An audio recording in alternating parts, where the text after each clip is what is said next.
तो पिछले लेक्चर में आपने जाना था बायो प्रोसेसेस के फर्स्ट लेक्चर में कि न्यूट्रिशन के कितने टाइप्स होते हैं। लास्टली मैंने यही बताया था, थोड़ा सा उसमें क्वालिटी खराब हो गया लास्ट में, वो मैंने ध्यान नहीं दिया है।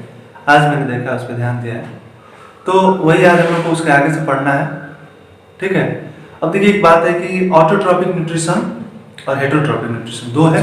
अब ऑटोट्रॉपिक न्यूट्रिशन का मतलब है कि ऐसे जीव जो अपना भोजन स्वयं बनाए, अपना पोषण स्वयं करें, ठीक है, किसी दूसरे पे डिपेंड ना रहे। किसी दूसरे का मतलब किसी अन्य ऑर्गेनिज्म पे डिपेंड ना हो।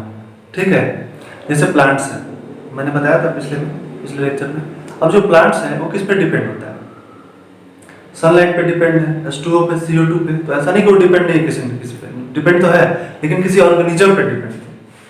ठीक है, तो यही आज हम लोग को जानना है कि ऑटोट्रॉपिक न्यूट्रिशन कितने टाइप्स के होते हैं। अब ऑटोट्रॉपिक न्यूट्रिशन में हम कह सकते हैं कि in autotrophic nutrition, organisms are able to produce complex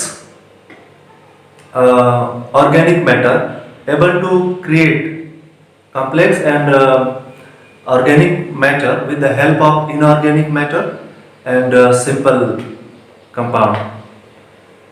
यहाँ पे हम लोग यही बताना चाहते हैं, इस मतलब जो मैंने बोला उसमें यही है कि सिंपल, बहुत ही सिंपल, साधारण छोटे छोटे कंपाउंड से। अब वो कंपाउंड कैसे हैं?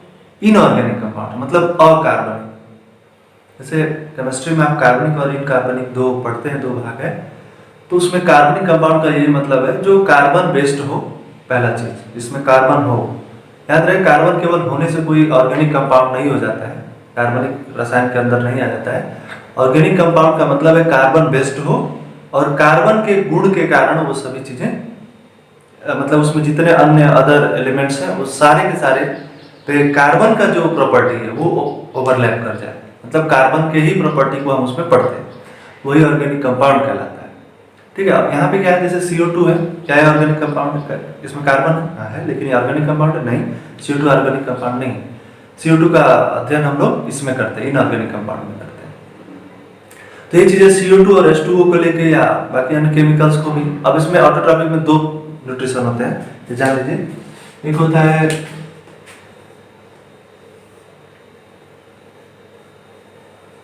फोटो सिंथेसिस और एक कीमो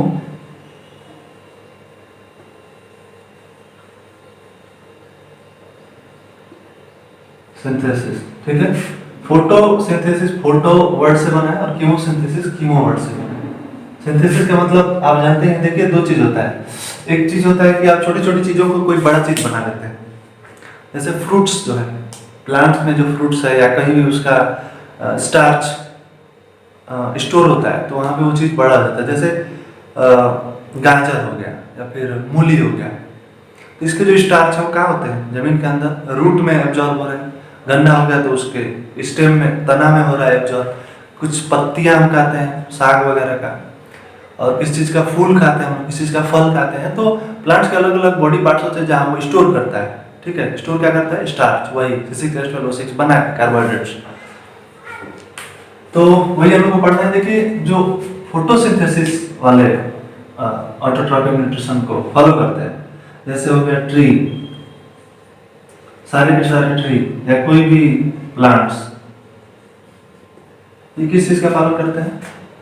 फोटोसिंथेसिस। क्या? फोटोसिंथेसिस। अब फोटोसिंथेसिस में ये करते क्या है?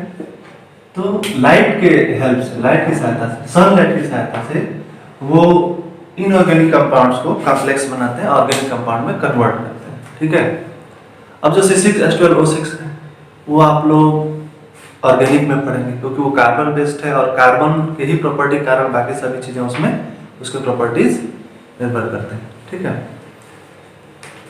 रुकना वीडियो। मतलब कोई भी फोटोसिंथेसिस हो या कीमोसिंथेसिस हो, ऐसा नहीं कि एनर्जी, देखिए किसी भी काम को स्टार्ट करने के लिए, शुरू करने के लिए एनर्जी की रिक्वायरमेंट होती है, जरूरी है एनर्जी।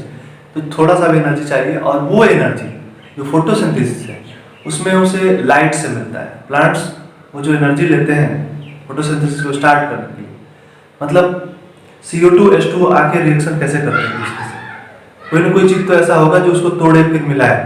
तो वही चीज प्रोसेस ही फोटोसिंथेसिस है। फोटोसिंथेसिस यही है कि CO2 और H2O में तोड़ के उसमें H आके जुड़ जाए और क्या बन जाए C6H12O6, CO2 में H आके जुड़ जाए, ठीक है, तो रिड्यूस हो जाए CO2 और C6H12O6 बना है। तो ये कैसे रिड्यूस होता है, कैसे टूट के आके उसमें जुड़ता है? एक एनर्जी चाहिए कि नहीं चाहिए, एनर्जी का एक छोटा सा अमाउंट। तो वो एनर्जी प्लांट्स या जो भी फोटोसिंथेसिस करते हैं वो सारे ऑर्गेनिजम्स किससे लेते हैं? फोटो से, मतलब सनलाइट से लेते हैं, लाइट से लेते हैं, सनलाइट से, ठीक है। दूसरा है कीमोसिंथेसिस। तो एनिमल्स कीमोसिंथेसिस में एनर्जी कहाँ से लेंगे? उन्हें तो लाइट लेनी नहीं होती है। देखिए सिंपल है, वो रिएक्शन कराते हैं। प्लांट्स में अपने मन से रिएक्शन नहीं हो सकता, नहीं हो सकता जब तक उन्हें लाइट नहीं मिलेगा। लेकिन यहाँ पे इन्हें लाइट नहीं चाहिए होती है, तो बिना लाइट के कैसे करते हैं? ये रिएक्शन कराते हैं। वो एक तरह से उन प्लांट्स उनमें मतलब कीमोसिंथेसिस करने वाले ऑर्गेनिजम्स में ये कैपेसिटी होती है कि वो रिएक्शन करा सके, उनके अंदर एंजाइम्स होते हैं, ठीक है। अब थोड़ा सा हम लोग ऑटोट्रॉपिक हेटरोट्रॉपिक न्यूट्रिशन के बारे में जानेंगे, उसके बाद फोटोसिंथेसिस पे हम लोग पूरा का पूरा लेक्चर देखेंगे।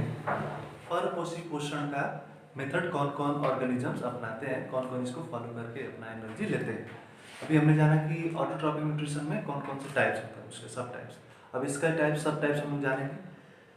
तो देखिए सबसे पहले इसमें मैं एक चीज को एक्सप्लेन कर देता हूँ। हेटरोट्रॉपिक का मतलब ही है जो हेटरोट्रॉपिक का मतलब समझिए, हेटरोट्रॉपिक जो भी ऑर्गेनिजम्स होता है वो सीधा सीधा कार्बन बेस्ड कंपाउंड लेता है, कॉम्प्लेक्स कंपाउंड लेता है और उसको सिंपल करता है।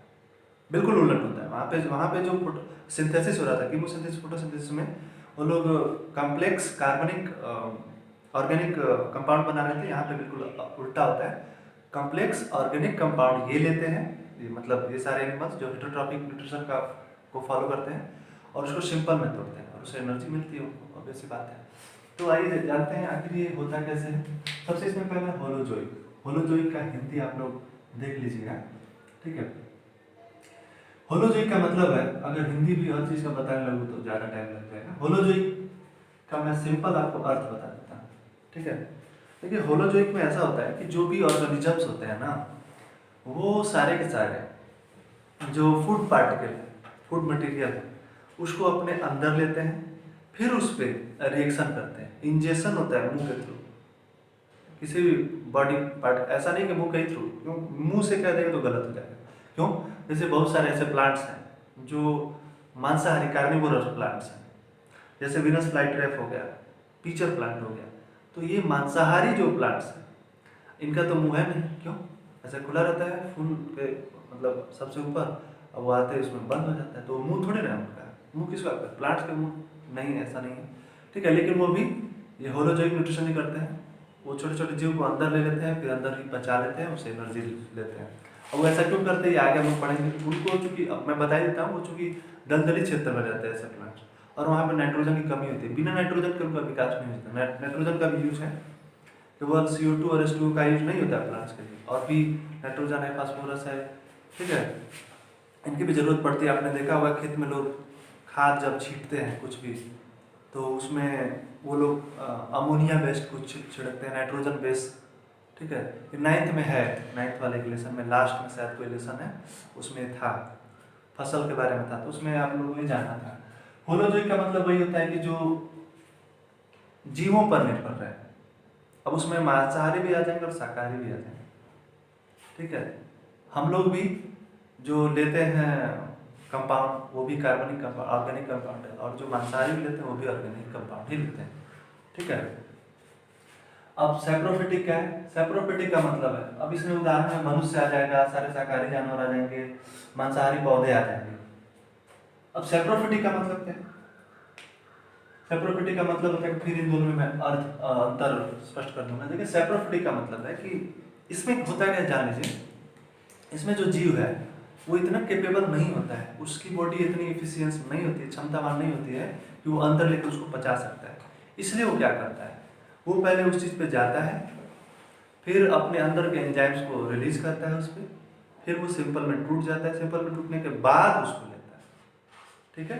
समझ में आ रहा है? पहले उस पर जाता है, उस पर अपना एंजाइम रिलीज करता है, फिर वो टूट जाता है सिंपल में, फिर उसको ले लेता है ऑर्गेनिक कंपाउंड को। इसको सैप्रोफिटिक कहते हैं। उदाहरण में